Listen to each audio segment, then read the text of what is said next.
So I thought, so this guy Shmoo, the actual guy Shmoo, I'll keep this very short. He likes to pick on me because I'm kind of gullible. Once upon a time, he told me that chickens were hermaphrodites.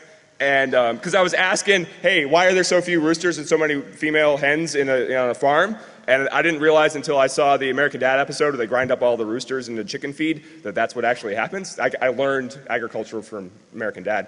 And since American Dad wasn't around in the late 90s when he told me this story, he said it's like Jurassic Park where when they hatch, they just, one of them kind of elects themselves as male and the rest are all female. And I thought, that's the most fucking amazing thing ever. So I start telling people this.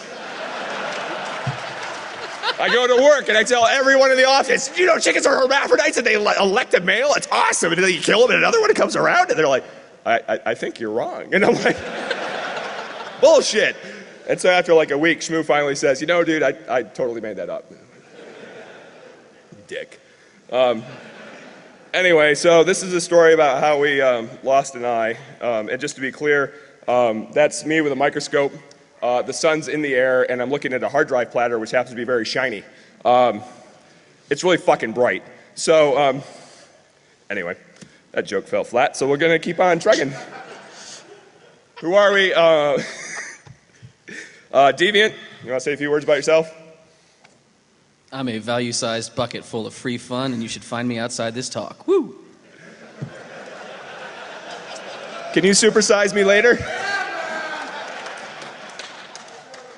I'm Bruce Potter, founder of the Shmoo Group, and I do other stuff. I do run a small consulting company in Central Maryland, and just to pimp myself out, we're hiring developers, so feel free to email me later. And Shane? Hi, I'm Shane Lawson. I work for Tenacity Solutions. My entire executive staff is sitting right here staring at me. I think we're hiring. Yes, we're hiring. That's the whole talk. We're done. Thanks, bye. All right, so you should go sign up for Hack Fortress. Like, I'm not fucking around. If you want out of here afterwards, there'll be sign-up sheets, and you have to sign up before you leave the room. It's tomorrow only.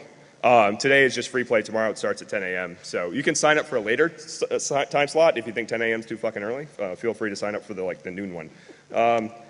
What are we doing here? So a long time ago, I worked for this company called Fort Knox, N-O-C-S, not K-N-O-X. That's how you had to answer the phone because no one understood what the hell you were saying.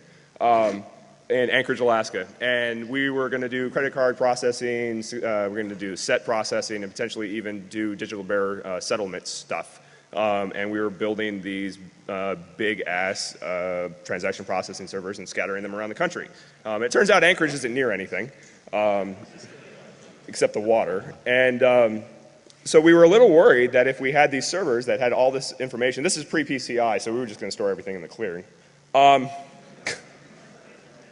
There's a lot of subtlety to that statement.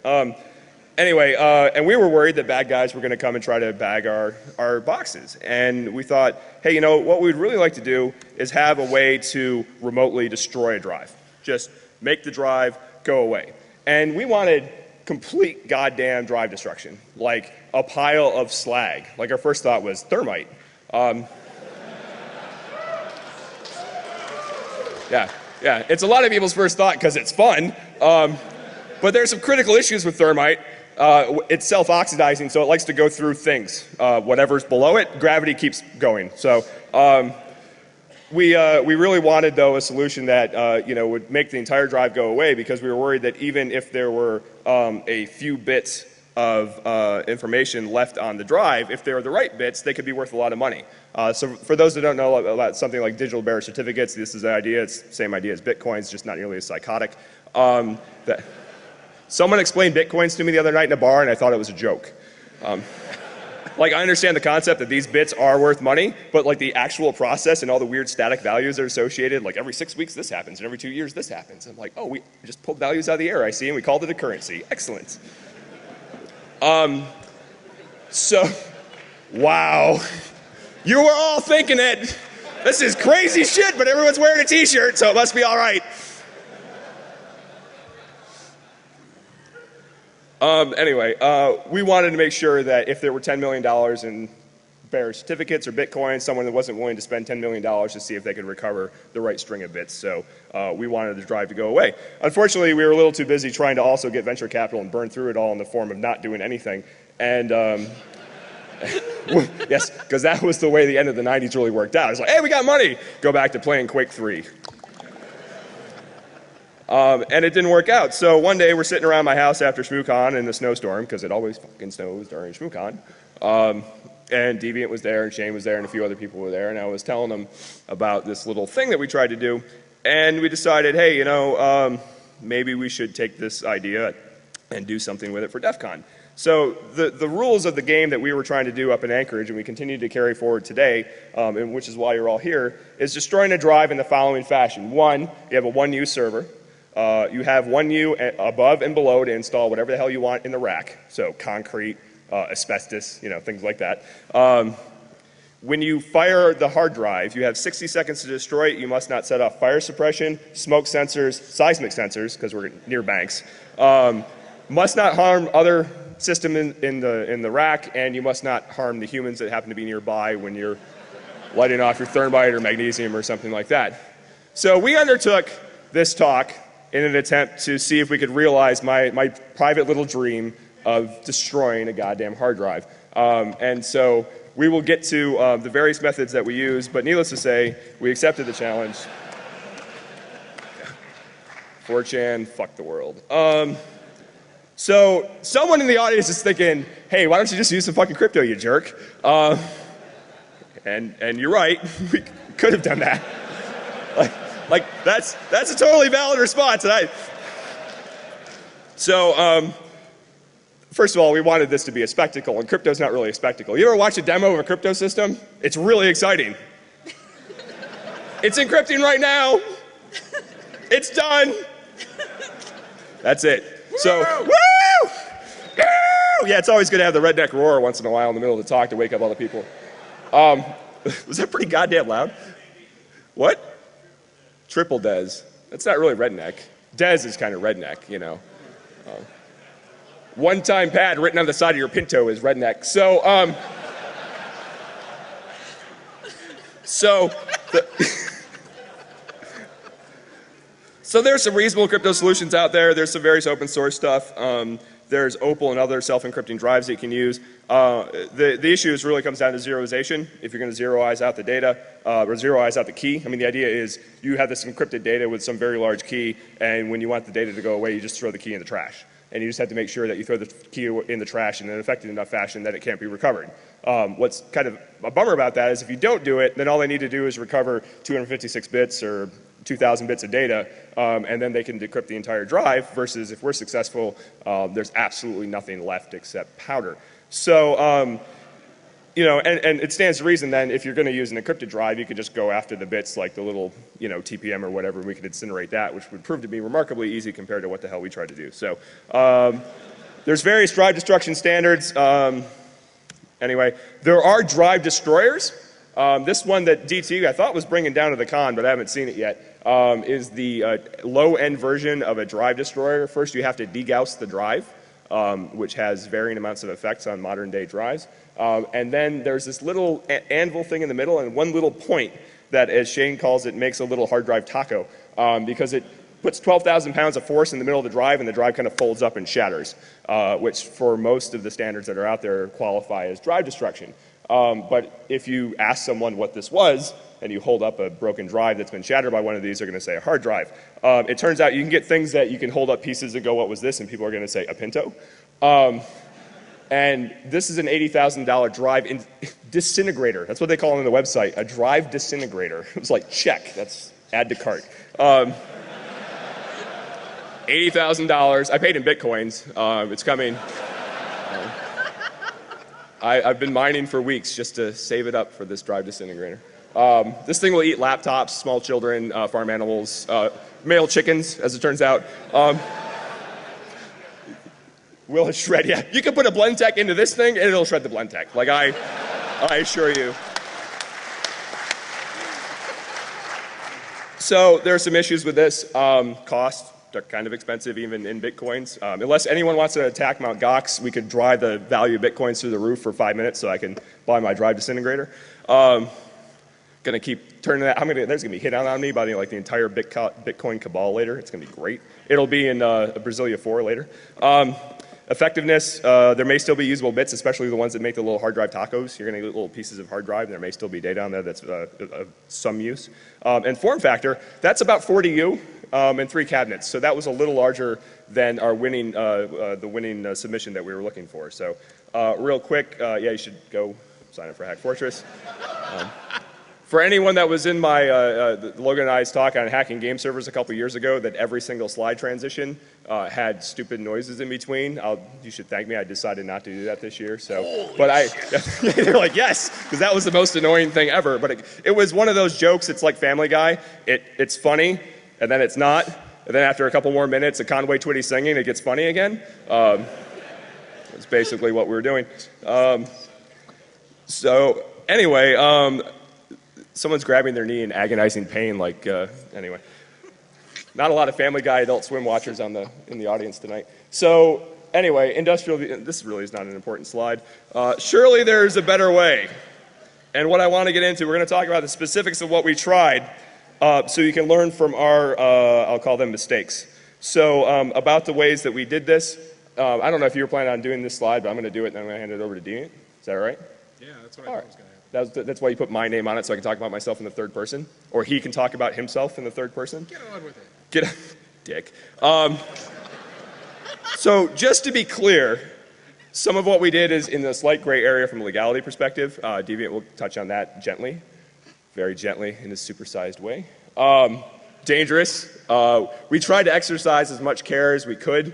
There were certainly times when we thought something really bad was going to happen and we're filming it and nothing occurred. So it was actually shockingly undangerous at times, which is really embarrassing, especially in front of your own children. They're like, go stand way on the end of the driveway. And they do, and we get something, we're like, okay, we're ready. And we do it, they're like, have you done it yet? And we're like, yeah, we did it.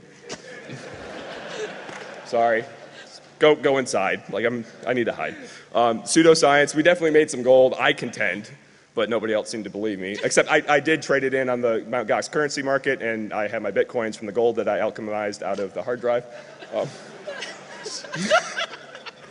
So we initially split this up into 3 areas. Incendiary, which was Deviant's area of focus, chemical, which was Shane, and physical, which is mine. We're going to go through the efficacy of each of these. And it turns out that we really had the most success in a 4th surprise area that involves strippers and blow. Anyway.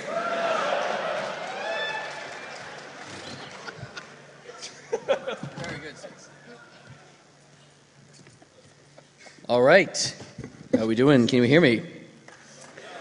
So yes, as Bruce pointed out, incendiary. It's I got pretty fucked because there's only 2 ways you can do this. One is thermite, which doesn't, play nice with anything, or doesn't play nice with ceramics, which there's a lot of in circuitry and hard drive platters. So that really much just kind of leaves you with explosive blow the crap out of everything, which fails miserably at all the conditions we set for this situation.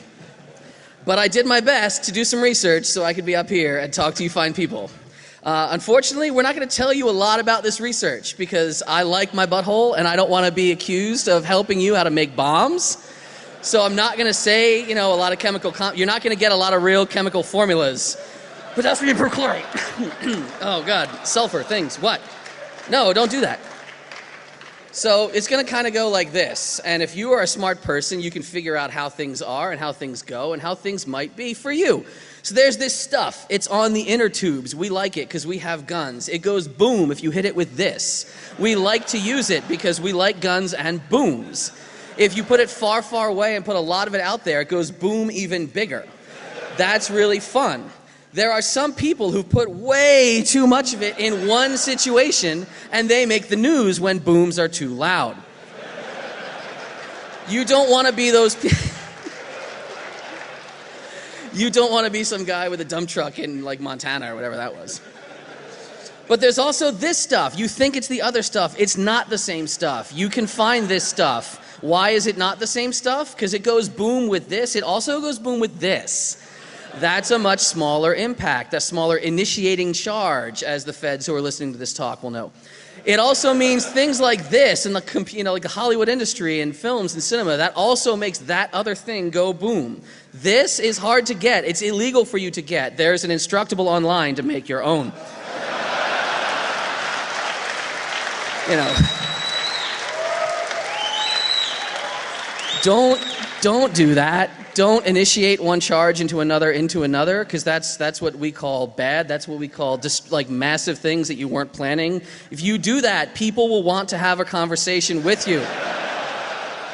The conversation will take place someplace you don't want to be. So we were talking about how to do this with a server rack. How do you install this kind of incendiary, boomiary thing in a server rack? You know, if you want to be legal, if you don't want to be in places you don't want to be, the only way to legally use things that go boom like that ordered on the internet is to shoot them with a round. So you're basically taking a server rack and affixing a live round to it. I don't really want to work in a server environment where there's a fully charged spring on the friggin' hammer like rifle at all times. But it doesn't violate federal law. And it's because you are still initiating this server destruction charge with a round. The moment you do it electronically, that's a problem. So remember, don't initiate stuff with batteries or cell phones, etc. That's bad. People will talk to you in a place you don't want to be. We've all moved away from IDE hard drives in the past. We do not want to transition to IDE hard drives. IED hard drives, yes. Oh, see, I fucking flubbed the line. Thanks, whiskey guy. That's my only Photoshop of the fucking talk, my IED hard drives. Ah, well, that and the ready.gov thing. So, yeah, see, this is bad because it doesn't fit our model. If you destroy things like this... Whoa, the feds are cutting us off. Oh, no. What happened? What is this? Hey, thank you. They let us back in. Yeah, it is very bad for your room. It is very bad for your desk. You'll probably lose your snacks. 23B is the only one who makes out in this entire equation. So what have we learned today, kids? We have learned that it's possible to do incendiary things or boomiary things to your drives. You do not want the emergency crews to come out. We do not want you going home and, burning shit down. We do not want you sent to a freaking ER. We do not want you making new friends. At least not if you're going to blame us for it. If you really think this is up your fucking alley, there are plenty of resources online if you want to be stupid. So yeah, have fun with that. Do not blame us. It was not our fault. Don't try this at home. Thank you.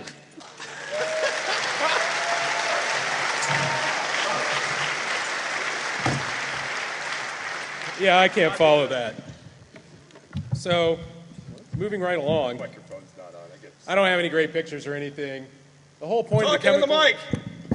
How's this? Better. Thank you. All right. What? Fuck you. So the point of the chemical destruction, I was going to spray a mist that goes into the platters, eats it away. You end up having a big bubbling pile of what used to be a platter and probably some burnt fingertips. So it didn't really work. You should go sign up for Hack Fortress. You may have seen this before in an earlier slide presentation. So the mechanics of this whole thing, I had submersible pumps and lots of acids and lots of other stuff and power and everything, and there was going to be arm switches. It was going to spray this great thing in there, and it was going to go over the top of it, and we were going to market it and sell it and all be really rich. It didn't happen that way either. So one of the main things there, yeah. Cobalt doesn't react with dick. We tried really hard. We mixed a lot of stuff that we shouldn't have mixed together. It was a bad idea. And yeah, I don't want to be on a list. I don't want to make any of those new friends. I don't know where the hell that picture came from, but it creeps me out every time I see it. So, my other reservations, I don't want to end up like this. Really, this is how we set it up. That's the table on 2 sawhorses. It's really this tall too, so it's very safe. Jesus. What? They're safe. Yeah, shut up. It's gonna work. There we go. Could you Hey. use your outside voice, please? Yeah, try turning it. They're turning me off. Man's keeping me down. I just want to point out the safety equipment here. There is some Arm & Hammer baking soda to neutralize any acid that we got on Shane's eye. And I think that's it. That's all the safety equipment we had. Oh, we had metal containers for the acid that we were trying to use to melt metal with. So this whole process, actually, if you look over there, that little white spot, that's from the acid we spilled on the table. A lot of this was a bad idea. The root beer was okay, though. So how do I know it didn't work? Well, because it didn't work. This slide's in the wrong spot, by the way. Yeah. Okay, keep going. You put it there. What No, the you fuck? put it there, Dick. This is your slides. You must have moved it with all of your Hack Fortress slides. Anyway, You should go sign up for Hack Fortress. Bruce also has a problem with altitude sickness today, so you might want to be forgiving. That bike ride, Could you just keep going? They're waiting for he you. pussed out on it, Wait, yeah, oh. just to let you know. That's what 2 years of training gets you. So we let this stuff soak with a pretty low-grade acid, and eventually it made a little tiny hole. It really didn't do much. So some of the chemicals in use, they're corrosive. We really did mix a lot of stuff. Some of it may have not been acid. I'm not really sure. I get a little confused about acids and bases. You know, it's not really that important, though. I don't really give a shit. We didn't research this anyway, as I was told. So in fairness, we did try so most of the aluminum platters are made of, to cut to the chase, aluminum. And the aluminum will be dissolved by phosphoric acid. And you can buy phosphoric acid in the form of battery acid, basically. So we tried to use that. We watched it for a while. It was pretty exciting because we mocked it and it didn't do anything. You know, we thought maybe screaming at it like the little red, the Bob's glue or whatever and make it angry. No, didn't work. That is something different. That was the hydrochloric acid low dose. It didn't do much. It's etching solution, basically. Yeah. That also did next to nothing. Well, that's what made the little hole. Oh, it did. But the hole was actually where you had scratched it. Yeah, I scratched it to prove that it really was a metal platter because you didn't believe me. Yeah, I didn't. So there's some more acid doing nothing. Nothing. Not a damn thing. You're sitting in the Penn and Teller Theater looking at a slide of nothing happening. Just to be clear, this is what DEFCON's gone to right now. And you're laughing about it. Okay, next. See? Awkward. Have you ever feel like you've been had? Yeah. That was when he came in the room. Keep going. So there's some more of it not working. So yeah. Also not in focus, but that's cool too. That's because I took that picture. I'm sure someone in this crowd is going to say, oh, you guys did it totally wrong. We know this other thing that would have worked great. Fine. Fuck you. Afterwards, and after we get around to what you can do for us later and what we'll do for you if you do something for us later, you can contact us. Shut the fuck up. You're so belligerent. I know. Wait till he gets drunk. He gets all cuddly. Speaking of that, it's your turn. Oh, is this? Oh, okay. Yeah, these are your boxing gloves. Awesome. Oh. Deviant's running back and forth across the stage. He's our ball boy. I wondered where you went. Deviant's the ball boy. Yes, there you go. So the idea with physical destruction was we were going to grind stuff down, hence the term physical destruction. We'll just kind of show a couple videos here. So that's me. Shane's filming. That's why it's all jittery, like he's on meth. That's a hole Coke, saw. actually. A hole saw designed to cut holes in sheetrock. That's not sheetrock. Yes, I am serious. Because, look, dude, we're in my garage. I'm like, what do I have? I'm like, I got a hole saw. All right. Whoa. That's 3,000 RPM on my drill press, and me pulling down, and it's hot, as it turns out, really fucking hot, and absolutely nothing happens, which should not be surprising to most people in the room. Again, you're watching this video. It kind of scarred the surface, and it burned the wood underneath in case the hard drive was made of wood. We would have had massive success. Next thing we tried was a spade bit. Same basic premise. Drill press at 3,000 RPM. Using the right tool for the job, that's my motto. I'd like to point out we did have safety goggles on through this whole process. And I had gloves too. Gloves, just in case something exploded. There's sparks flying off it. I got news for you. Those sparks are not coming from the hard drive case. They're coming from the drill bit. So there's the drill bit. You'll see it. Oh, Shane's doing some meth. Everything's cool. There it is. It's annealed, and the points have been taken. No, wait. Come on. Wait for it. There we go. Yay. Yeah. It didn't look like that 30 seconds earlier. Yeah, right tool for the job.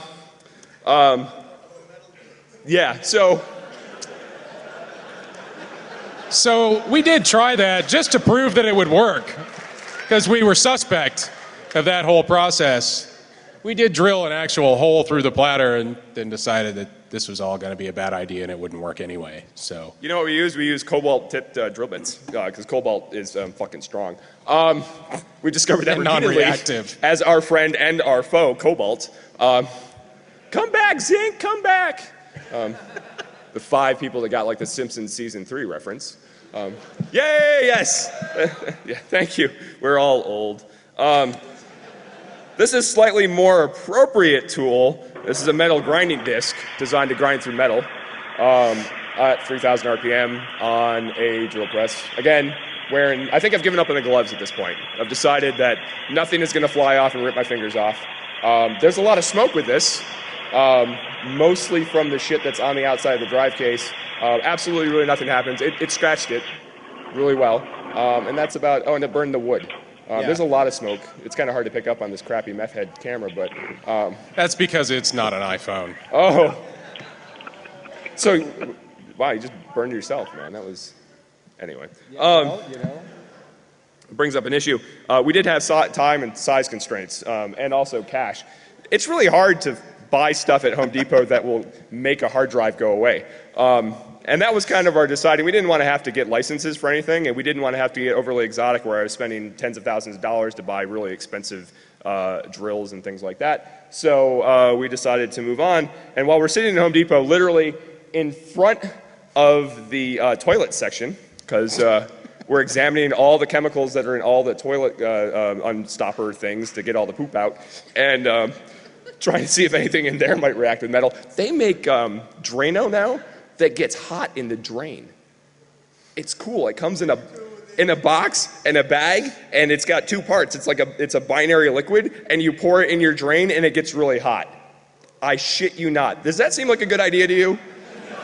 Like, do you really want to pour stuff into the innards of the house that you own that gets really hot and burns the hair off the inside of your pipes? If you do, please film it. So we're sitting there looking at the Drano, examining the contents of the Drano, and realizing it's all the same shit, just different prices. And what we thought, hey, what if we threw this stuff in some sort of ionic solution and ran a battery charge through it, and maybe we could see if we could deplate. So real quick primer, and this is later, but there's 2 types of hard drive platters that we found out. And the hard drive manufacturers aren't really, I'll say, transparent about telling you what's in the hard drives that you buy. Some hard drives are ceramic, which is basically glass, and has a very thin layer of some polymer on top, and then it's got the actual plating, the metallic plating of the drive, and then underneath that it's basically clear glass. The other ones are some sort of aluminum alloy usually, or some sort of metal alloy. For the most part it's aluminum and other stuff. Those are not ceramic, but they still have some sort of plating on them. So we thought, hey, we're going to deplate these critters. So what do we need? We need a power source. I like to think we use a Tesla coil, but in reality we use a couple of car batteries, some leads, and so I told my son, hey, go inside and get the salt. And I thought he'd come out like a Morton salt thing. No, he brought out the good salt grinder off the dining room table. I'm like, yeah, good enough. Hey, Shane, can you clean that off with some phosphoric acid? Sure. So here's what happened. We've got, actually what you can see here is the hard drive deplating around the negative electrode in the solution.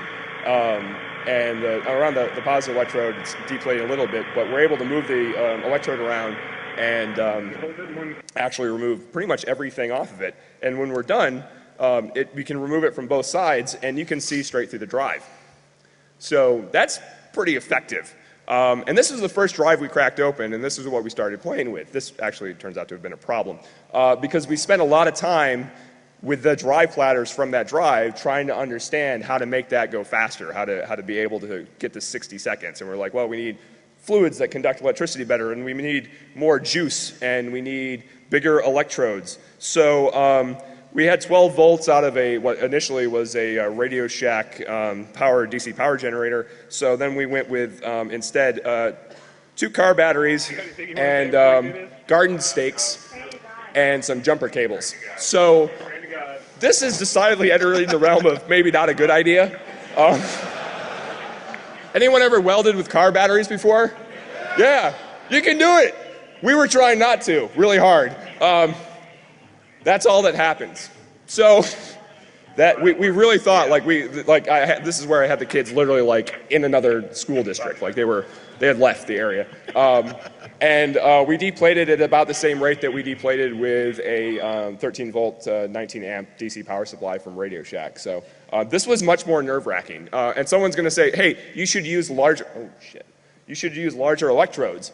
We did. We actually ground one of those down on a grinding wheel and put it right on it, and really didn't make that much of a difference. So, so we play around. And we were trying to figure out ways to engineer, like jamming electrodes in from the side and how to flood, using its pumps, how to flood the saline solution and all this stuff. We cracked open the next drive, and I went to deplate it just to prove that we could do it, and absolutely nothing happened. And we cracked open another drive, and absolutely nothing happened. And we discovered that the only drive we had that was ceramic was the first one, and everyone else that we had was aluminum. So we had all these drive platters and the solution engineered, and he came over with all these pumps, and we're all excited because we're going to have this all done. And no, we're not. We were going to have an actual demo. Yeah, we're not going to have any kind of demo at all. So they don't deplate the same way. But what they do, Jesus, come on. Drink, is they melt. So we decide, God bless it. Jesus. I'm gonna stand over here and give a talk. So what we did is we took propane, and this will not be a surprise to anyone, but the propane, holy shit, I can't make this play. There it is. Propane and propane accessories. That's my Texas accent right there. It sounds like my normal voice because I can't do it. So it's a really shitty video, off frame. I was looking at something else, sorry. Jay was doing a line of coke for that one. So this will melt. I sped it up because it took about a minute and a half to do it, and it turns into a little melty blob of aluminum, which shouldn't be surprising. What's interesting is the Curry point, which is the point at which the stuff that they use to plate the hard drives becomes non-magnetic. The Curry point for the material that they use is about 800 degrees centigrade. So propane burns at about 2,000 centigrade. So in reality, as much as that drive melted, well before it melted, the surface temperature of the drive had reached the Curry point and it was no longer magnetic. So again, the drive was destroyed, and you can destroy a drive with heat very effectively. The problem is it's not a very good demonstration. It's like watching crypto. Hey, we just reached the Curry point. Yeah, it's really exciting when you get to the Curry point, you know. I did that twice now. We're going to go for a third later. So what happened? So we tried to get spinning, flying, molten aluminum. That was actually a goal of ours. You could take a power supply out of a PC and plug in a hard drive, and then if you short circuit the green wire to any black wire on the power supply, it's on, and it'll light up all the 12 and 5 volt power out of the power supply. So I had an old PC, I pulled it out and did that, and it actually works. People done that before? It was a neat little trick, green to black, and you can just turn on the power supply. And so we went in and we took the top off a hard drive, and then we took some propane torches, several of them, and held them down against the hard drive platter.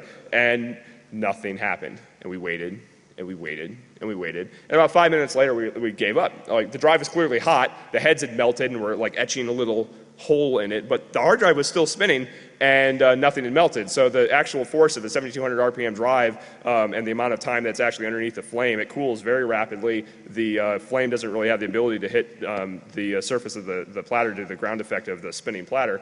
And we couldn't burn it while it was on, which was really unfortunate, because we thought, if we can get a video of spinning, flying, flaming aluminum all over my driveway, that would be really cool. It didn't happen. So what did we go for next? We went for map gas. Anyone ever use map gas? Yeah. People do like, yeah, that shit's hot.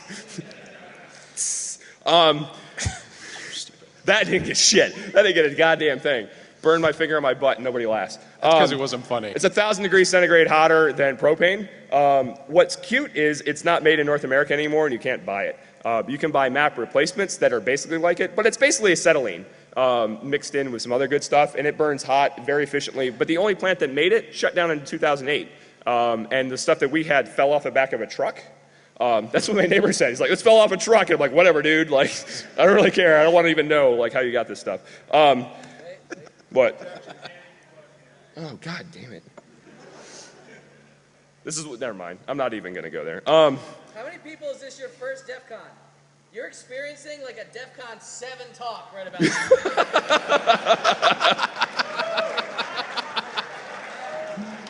Someone go get Priest. It sounds like your garage? Oh, I thought you meant like you could hear acoustically, like it sounds like... Is that my Mazda? Shane kept asking, why are you playing this heroin music? Apparently it wasn't fast enough for the method he was doing. So we decided we're going to hit this thing with map gas. Unsurprisingly, when we speed it up, it's actually a lot faster. Did you just say that? Yeah. Really?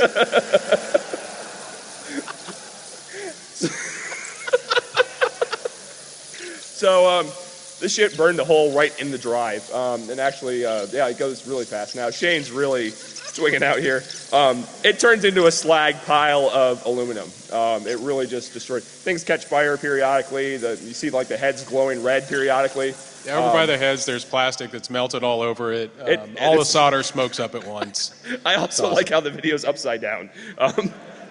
This is, yeah. Anyway, we ran out of map gas, so the map that fell off the truck was all gone. So, Madame Curie uses Sarah Palin.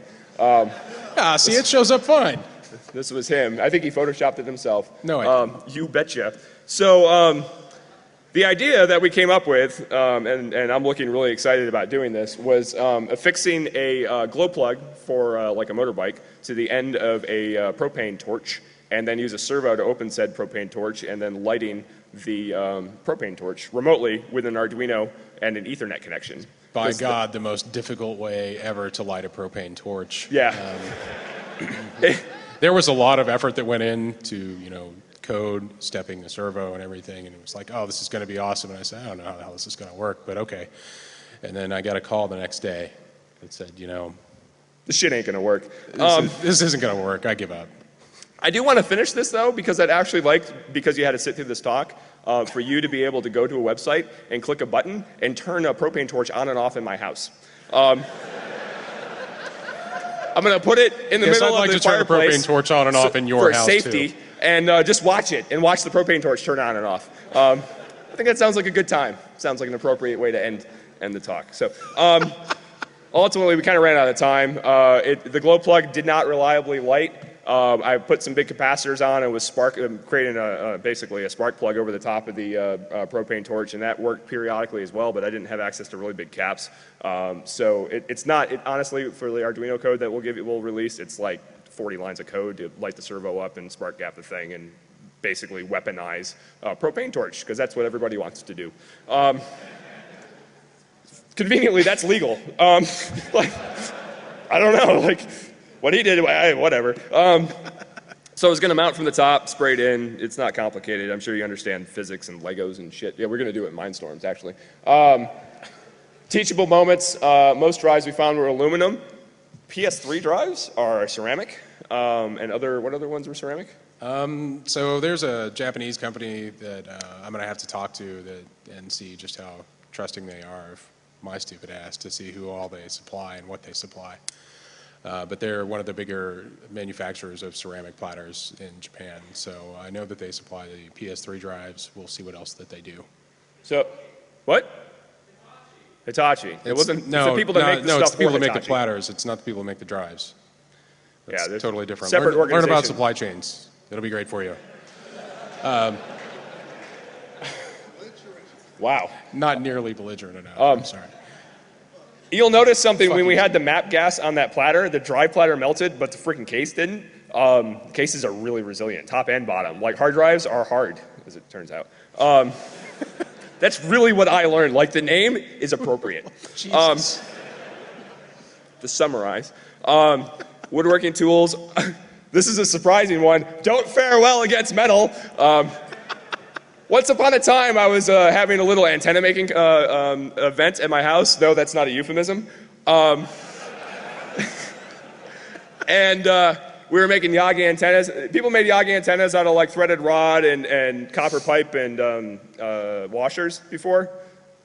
Yeah, okay, just humor me. Yeah, it's not complicated. You set a washer like 1.25 inches apart, separated by copper tubing over this threaded rod, and you stick it into like a PVC thing with an end connector in the bottom, and you have yourself a homemade Yagi of some arbitrary gain, sometimes lost, depending on how bad a job you did it. So I had 5 or 6 people in my shed. This is my shed when I lived in Virginia, which looked a lot worse than my garage, and had a lot of sawdust in it. And we were all cutting these parts, and I assigned this one guy, I'm like, hey dude, the bandsaw, you need to swap out the blade in the bandsaw to the metal one, and then cut the the threaded rod to like 15-inch segments. He says, okay. And so he's got gloves on, safety. And when I said metal saw blade, he just actually thought, you know what, I'm just gonna put on a metal saw blade, as if a saw blade would be made of something other than metal.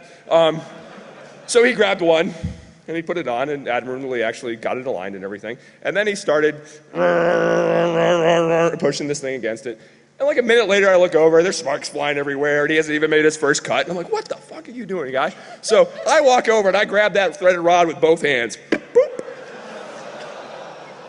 It was hot. It was really damn hot, and I had the flavor seared in. 10. I'm on it, man. I appreciate it. What, bullshit that the flavor was seared in? That is bullshit that he didn't learn his lesson at all, actually. My flavor's always seared in. That's kind of, I don't know what the hell. That's not even funny. If you looked at the saw blade when he was done, it was a sine wave. Like he had totally annihilated it. It was for wood. It was not for metal. Metal also gets hot when flames applied. There were at least a number of times, Shane gets into this in a minute, that I grabbed something that had moments earlier had a flame applied to it for like 5 minutes, and I'm like, ooh, shiny, and I grabbed it. And then I would say, damn, it's still hot. And then conveniently the pizza showed up later, and the pizza guy handed me the pizza, and just without even thinking, I said, damn, it's still hot. The platter, if you scratch it first, the acids are moderately effective, but they do still, the ones we were using that we got, again, retail, going to your local suburbia, wasteland and buying stuff, it burned through really slowly. Aluminum's crystallized, it's a curry point. When they hit about 800, they're nuked. Glow plugs get hot if they don't even glow. If you apply current to something and it gets hot, it doesn't necessarily have to be red hot to be hot. Like everything you ever put on the stove, pans, they're hot, but they're not red. It didn't really dawn on me when I'd been applying to a current to a glow plug for a while. Then I grabbed it and seared the flavor in. Damn, that's still hot. Fun facts. Now it's still hot. Shane kept asking, do you think we should put some safety goggles on for this? And I'm like, yes, I think it's a good idea. Although, what was really funny, we didn't put it in, he was trying to pipette, fancy term. Anyway, pipette, give me a definition. Put my finger over the straw. Yeah, like a eardrop, like you use like capillary, whatever, you pick water, whatever it is up in a little thing, you just dribble it in. In this case, it was battery acid. Yeah, and he's got battery acid, and so he's trying to pipette it with like a little tiny hose, and then he's got these big rubber, like, gloves. Dishwashing gloves. I'll call them dishwashing gloves. Not what I'd use them for, but that's what I said. Pleasure gloves. And they had like little corrugations on the end of it, and so then he's got a big hose, and he's trying to pipette with a big hose, and like now we have battery acid like running all over the table, and he's like trying to do it faster. There's battery acid going everywhere, and then he says, "Fuck it for science," and he picks it up and just pours it in. There we go. So when he gets frustrated, his sense of risk aversion kind of changes. So. Just a little. Not against the HOA rules to blow stuff up. I actually live one lot over from a homeowners association, so I can park the Pinto in my front yard and no one can say shit to me, which is great. We hit the hard drive platters with a 12-pound sledge repeatedly to see if we could get them to cleave, especially after like we figured maybe they're brittle after we lit them up really hot and they cooled rapidly. It might have tempered the aluminum. No, it didn't. And conveniently, I hit it with a hammer very, very loudly outside, and then my car alarm went off for a completely disjoint reason. And my wife actually called down and said, "Is everything okay?" Because that sounded like an explosion. I'm like, no. Keep in mind, she called. Yeah. It wasn't actually worth coming out of the house. Like, if I didn't answer, then maybe, you know. So here's the kicker. We failed. We failed in a big, gnarly, nasty way. And you sat through 45 minutes of fucking failure. Awesome! That's what DEFCON Friday is all about. Yeah, woo! One person's excited, the rest of you like, we're going to beat him up in the alley later. We're going to get Lawrence Fishburne, and we're going to redo that scene from 21. Yeah, that's you. So here's the deal, though. The first person that makes a device that meets the challenge requirements that we have and does not harm themselves or sue us, we'll get free access to ShmooCon 2012, sorry. Not in the past, I don't have my time machine handy, so. We like to think that you've learned something from this. At the end of the day, one of the things we wanted to underscore is how valuable the information on your hard drive really is.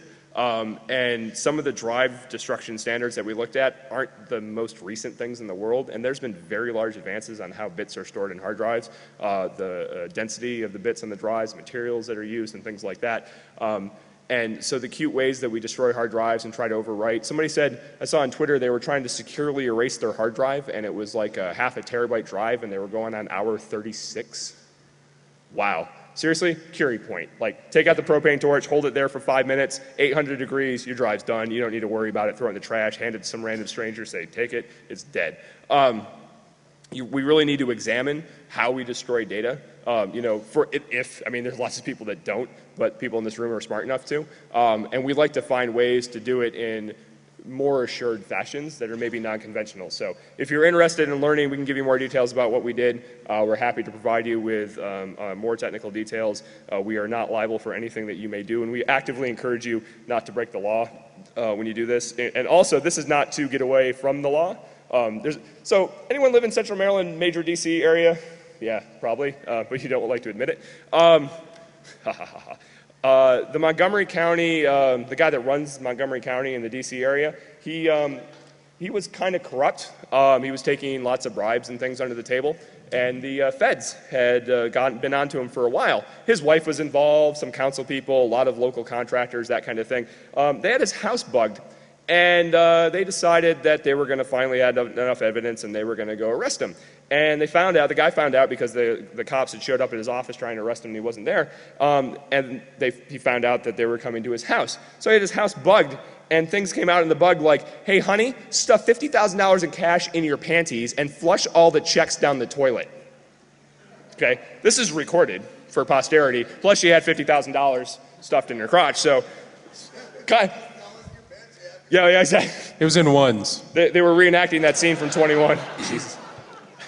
It turns out that usually by the time they're coming to get you, they already know that they have their case won, so don't do something stupid, like deal with the judicial system, don't delete data for evidence and things like that. That's bad. We're not encouraging that. We're looking at doing this strictly for, hey, there are bad guys out there, and we know pretty well this day and age that the bad guy problem is real, and we'd like to make sure data gets destroyed appropriately, even under large situations of duress. So that's that. Real quick, once again, cycle override, already went over this. So did anyone here actually go on the ride? No, yes. One guy, yes. Thank you, sir. One. You okay today? You survived all right? Yeah. Excellent. I encourage anyone who is able to bike, come out next year. And like I said, we'll be doing... Oh, fuck. I'm not even saying anything important, guys. Like, jeez. Really? Ah! So in summary, go sign up for Hack Fortress and go ride a bike. And All right. there you go. Anyway, that's it. Thanks, folks.